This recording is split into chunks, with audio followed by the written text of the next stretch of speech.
Well, good morning, good afternoon, good evening. Welcome to the Classic Guitar Rock Daily Update. I'm Jeremy. Thank you for joining me. I was recently in a kerfuffle on social media. You know how you get brought into stupid arguments. I mean, I was on some stupid page and someone, you get a little back and forth going on. And the guy, he wanted to leave me with his best insult. So he called me a boomer. Well, technically, I'm Gen X, but I took it as a compliment coming from a 31-year-old guy who still lives in his mom's basement. So I don't understand this boomer as an insult. I mean, like, I take it as a compliment. I digress. Hey, speaking of kerfuffles, Dee Snider, never one to shy away from sharing his opinion. Dee Snider says the CEO of Spotify should be taken out and shot. I mean, I think he's not being literal. It's figurative, right? But we've talked about the revenue model with Spotify and other streaming platforms. It's rough. You know that for a download, a stream, um, exact rates can vary by artist and agreement, but it's estimated that Spotify pays approximately 0.003 of a cent, okay? 0.003 of a cent to 0.005, if you're really raking it in, of a cent per download. So think about that. I mentioned this before. There's an article or an interview with Joe Bonamassa where he says he knows people that have had songs, songwriters that have been downloaded millions of times, and they might make $500 off of that.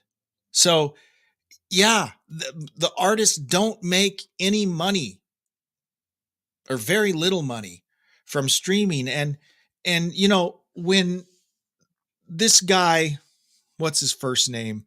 Daniel Elk,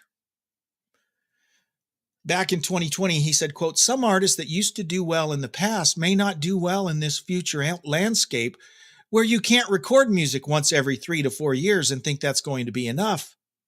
So he's basically saying you got to make more music. You got to put out more music. Now, here's the thing, right? There's two sides to every story. I get it. Artists don't have to participate. There are some artists that their music is not on the platforms. Okay. However, that's the way we consume. That's the way the market consumes. So they're backed into a corner. They have to put their product out there, but the model, the way it currently works, they don't make any money at all.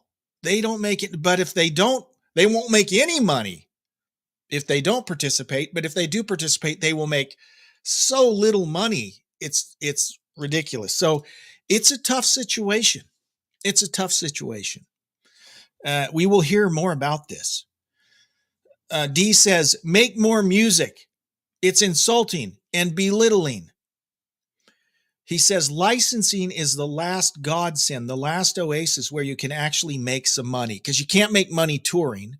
Everyone complains about the high cost of tickets. One of the other articles today was, and I didn't share it because I get it, this is not a finance update, but Dave Mustaine is talking about the costs of touring rising. So we've got all these pressures on musical artists. The reason that concerts cost so much, according to Mustaine, is that it's just so much more expensive to tour. So $45 is a cheap concert ticket nowadays, pretty cheap. But most of the time you're paying $100 or something to see a show. If you go see the Eagles, you're paying $300. So it's rough. It's rough. And, from an economic standpoint, revenue models change, markets change. The old adage or old metaphor they'd use back in economics classes in college was the buggy whip industry, right? No one cries about the buggy whip industry going out of business when automobiles replaced horse-drawn carriages. Well, at the time, the guys making buggy whips, they were all upset, right? So what's my point? My point is that revenue models, markets, they continually change. And 20 years from now, there may be a whole new way that artists can make money. Or maybe it'll just be artificial intelligence and there won't even be real people doing anything. I don't know. That could be the thing here. And Michelle's chiming in. She says, what about contracts? And I think she's referring to like with Spotify. There are different contracts and agreements on Spotify. So that's a very good point. Some artists are making more money than others based on the agreements or the contracts that they come up with. Joe Rogan, not a musical artist, a podcaster, but remember he made news a few years ago when he signed this astronomical contract with Spotify to put his podcast on Spotify. So yeah, there is an opportunity to negotiate contracts, and some of these artists that have the wherewithal are doing that. But let's say you're an artist that put out a good record in the 60s or 80s or whatever, and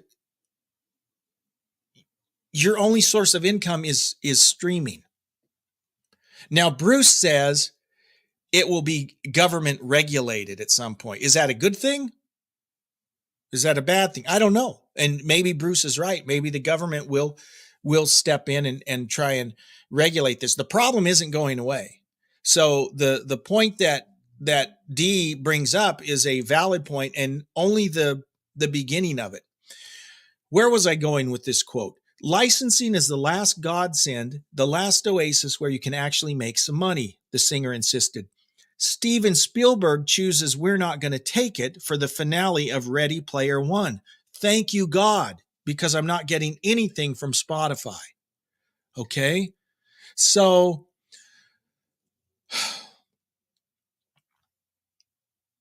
it will be interesting to see what happens, right? It will be interesting to see what happens. Snyder continues, while you, the listener, benefit and enjoy Spotify, it's part of what's killing a major income stream for artists and creators. The amount of artists rich enough to withstand this loss are about 0.0001%. Daniel Elk's solution is for us to write and record more on our dime. F him, end quote. The Who, okay, Roger Daltrey, Pete Townsend have both said it does not make sense to record a new album because it's expensive to produce an album.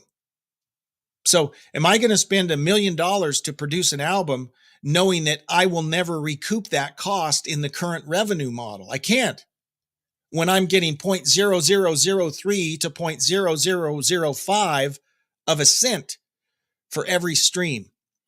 Something's got to change, guys. Something's got to change. It will be interesting to watch. And of course, Snyder's not the first one. David Byrne, Neil Young, REM, the guys in Black Keys, they've all kind of, raised the red flag about this. This is not, it's not sustainable. And you know what? The only way it will change, and this will never happen, but if every single musical artist and every single record company said, no, you can't have any of our music until we change this revenue model. But guys, how much are you willing to pay for Spotify? And what do I pay? I have Spotify Premium. What is it? $15 a month, whatever. And for me, it's a great deal. Yeah, I pay $15 a month. I listen to as much as I want, whatever I want. Am I willing to pay $50 a month, $100 a month to up these revenue things? Because of course the cost will be passed on to the consumer. I mean, that's the only way it works. Michelle chimes back in. Government regulated art is evil. But if artists are making art, it shouldn't be about the money, right? Okay, so theoretically, yes, that is correct. But at the same time, for a lot of these artists, that is their income stream. That is how they make a living, right? I don't know the answer. Sorry, I don't mean to make this an economics class, right? But it's interesting, and we will definitely be hearing more, because you can't make that investment on an album knowing that you're going to lose money. I mean, you can't do it. Speaking of an investment, gosh, here's an investment. Andy Summers of The Police has recalled how Eric Clapton once begged him to sell him his '59 Gibson Les Paul after his own got stolen. This is an investment. And I'll get into this story. But before I get into the story, I actually watched this full interview on Rick Beato yesterday on YouTube. If you do not watch Rick Beato, you got to watch Rick Beato. Okay, Rick Beato is a former producer. He's over the last several years got this YouTube channel that's just a great channel. It's a great long-form interviews with artists. The most recent one is Andy Williams, but I've recently watched him interviewing Eric Johnson, in all kinds of Steve Lukather, Sting. I mean, he's of course got millions of subscribers now, and as his star rises, it's easier for him to book these great interviews. But he's a great interviewer, and you know why? Because unlike me, he shuts up, right? And he lets people talk. And so you got an hour and 20 minutes of Andy Summers giving you his history and talking about the police. And it's just great. It's great to see a long form interview and a great interviewer, knowledgeable guy like Rick Beato. I highly recommend that if you don't follow Rick Beato, that you find him on YouTube and you follow him, because he's just got great content, great interviews. He's a musician and producer himself, so he will do.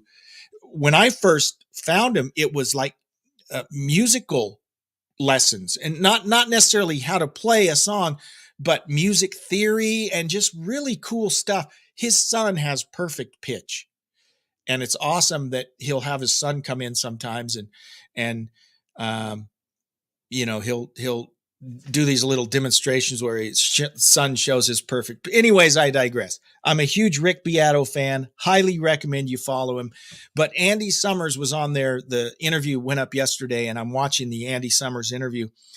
And Andy Summers is about 10 years older than the guys in the police. And so he knew a lot of these British, he knew Clapton and Jeff Beck, Jimi Hendrix. I mean, he knew all these guys way before he was ever in the police, because he was part of the British scene, the jazz scene, R&B, that sort of thing. Well, he had a Les Paul. He went and bought a Les Paul. One of the music stores there had 2 Les Pauls, and he went and bought them. This is like early 60s. He went and bought this brand new Les Paul. And he goes and he shows it to, this is when Clapton was with the Blues Breakers with John Mayall. And he shows Clapton this Les Paul, and Clapton goes, "Oh, where'd you get that?" And Andy said, "Well, I got it at such and such store. They got one more. Apparently they got 2 of them. Clapton went out and bought one." So Andy's kind of joking. He said, "Yeah, Clapton was copying me." Well, fast forward a few years, Clapton's gets stolen. And in the meantime, Andy had kind of transitioned to playing a Telecaster, which is, he's kind of known for that now. And he wasn't really using the Les Paul, and Clapton wanted to buy it. And Andy was like, I don't want to sell it. And this went on for like months and months. And Eric just was like begging him to sell him this Les Paul. And so finally, Andy broke down and he sold him the Les Paul for 200 quid, which is about $250 US. And now Andy Summers says it's probably worth $2 million. Of course, it's worth that much because Clapton owns it, right? But a 59 Les Paul, yeah, even if Clapton didn't own it, it's worth hundreds of thousands of dollars.